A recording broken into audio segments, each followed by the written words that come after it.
गुढीपाडवा जवळ आलेला आहे आणि गुढीपाडव्याच्या निमित्तानं श्रीखंडपुरी ही रेसिपी झालीच पाहिजे। तर आजच्या रेसिपी व्हिडिओमध्ये मी तुम्हाला केसर श्रीखंड कसं करायचं याची साधी सरळ रेसिपी दाखवणार आहे। यामध्ये दह्यापासून चक्का कसा करायचा आणि त्यापासून मऊ मलाईदार श्रीखंड कसं करायचं याची मी रेसिपी सांगणार आहे। पारंपरिक पद्धतीने श्रीखंड करण्यासाठी आपल्याला सर्वात आधी दह्यापासून चक्का हा तयार करून घ्यायचा असतो। घरी तयार केलेल्या दह्यापासून इथे मी चक्का करणार आहे। जवळपास 1 किलो दही आहे। आता एक खोलगट भांडं घेऊन त्याच्यावरती मी अशा प्रकारे चाळण ठेवून त्यावरती सुती कापड टाकून घेणार आहे व आता या कपड्यावरती दही टाकून घेणार आहे। आपल्याला अशा प्रकारे दह्यामधलं पूर्ण पाणी हे निथळून घ्यायचं आहे। घरच्या घरी घट्टसर असं दही कसं करायचं याची देखील मी रेसिपी चॅनलवरती अपलोड केलेली आहे। तुम्ही ती रेसिपी देखील चेक करू शकता। श्रीखंड करण्यासाठी दही हे जास्त आंबट नसावं। रुमालावरती दही टाकल्यानंतर अशा प्रकारे रुमालाच्या चारही बाजू पकडून रुमाल हा घट्ट असा बांधून घ्यायचा आहे व याच्यामधलं निघेल तेवढं पाणी आपल्याला काढून टाकायचं आहे।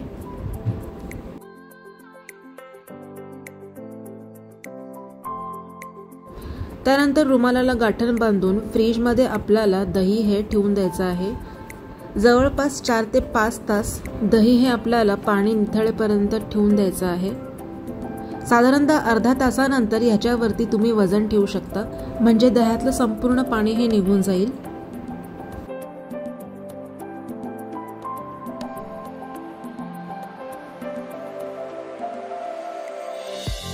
अशा प्रकारे रुमालाच्या एका टोकाने मी हे पूर्णपणे घट्ट असं बांधून घेणार आहे।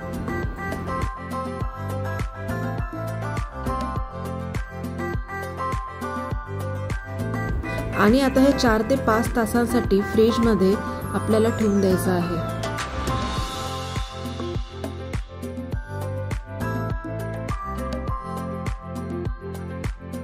अशा प्रकारे दह्यामधलं पाणी हे या भांड्यामध्ये जमा होतं।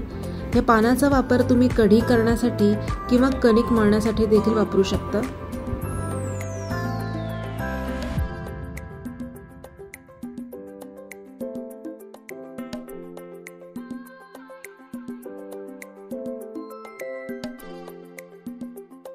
चार ते 5 तासानंतर तुम्ही इथे बघू शकता की दह्यापासून हा चक्का तयार झालेला आहे।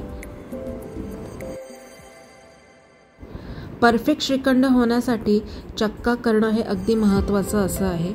इथे मी कुठल्याही प्रकारे चक्का हा चाळणीने किंवा कपड्याने गाळून घेणार नाही आहे। अगदी साध्या सरळ पद्धतीने देखील मलाईदार श्रीखंड तयार होऊ शकतं। हाच उद्देश या रेसिपी व्हिडिओमध्ये मी तुम्हाला सांगणार आहे। आता एका बाउलमध्ये मी हा चक्का काढून घेणार आहे। कपड्यावरती जो काही थोडाफार चक्का लागलेला आहे तो अशा प्रकारे मी काढून घेणार आहे। तुम्ही बघू शकता की अगदी मऊ आणि लुसलुशीत चक्का हा तयार झालेला आहे। त्याचा टेक्स्चर तुम्ही देखील बघू शकता। आता आपल्याला ह्या स्पॅच्युलाच्या मदतीने चक्क्याला व्यवस्थित असं दाबून एकसारखं एकाच दिशेने आपल्याला हे फिरवून घ्यायचं आहे। अशा प्रकारे दाबल्यामुळे चक्कामध्ये असलेल्या ज्या गुठळ्या आहेत तुम्ही जितका वेळेला दाबून असं मिक्स कराल त्यामुळे देखील गुठळ्या राहत नाहीत। इथे मी केसर श्रीखंडची रेसिपी दाखवणार आहे। केशरमध्ये असलेला रंग निखरण्यासाठी इथे मी एका खलबत्त्यामध्ये 10-12 केसराच्या काड्या टाकून घेणार आहे व त्याला अशा प्रकारे थोडंसं क्रश करून घेणार आहे व क्रश करून घेतलेलं केशर ह्या चक्क्यामध्ये टाकून घेणार आहे। म्हणजे तुम्ही केशर टाकल्यानंतर जसं जसं तुम्ही चक्का हा फेटत जाल केशरचा रंग अधिक जास्त येतो।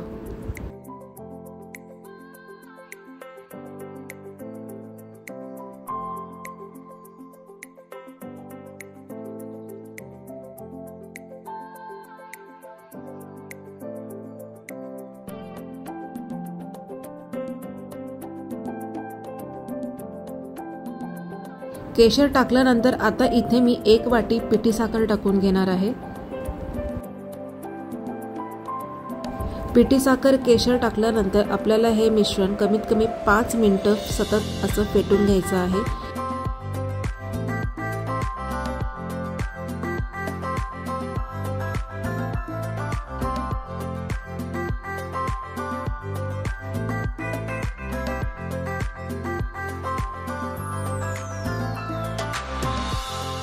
अशा प्रकारे केशर क्रश केल्यामुळे पूर्ण श्रीखंडामध्ये केशरची अशी एक छान चव येते व तिचा रंग देखील जास्त येतो।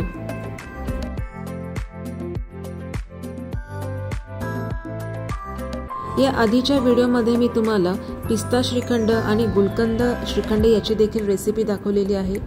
ती रेसिपी देखील तुम्ही चॅनलवरती जाऊन बघू शकता।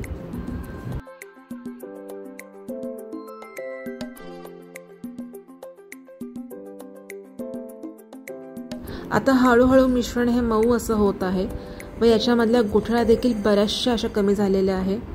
आता अजून त्याला 3 ते 4 मिनिटं मी व्यवस्थित असं फेटून घेणार आहे। तुम्ही बघू शकता की याला किती व्यवस्थित क्रीमी असं टेक्स्चर आलेलं आहे।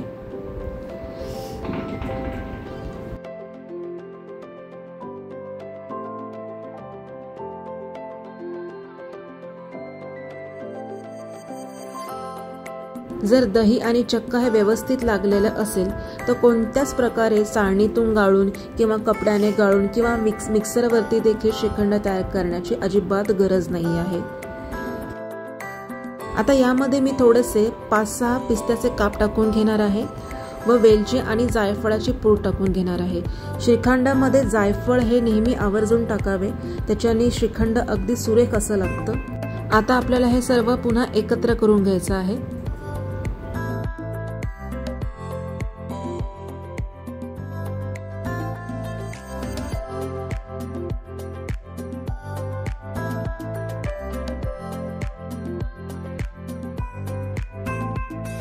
श्रीखंड तयार करताना सततच्या हलवण्याच्या प्रोसेसमुळे श्रीखंड हे थोडंसं पातळ असं होतं।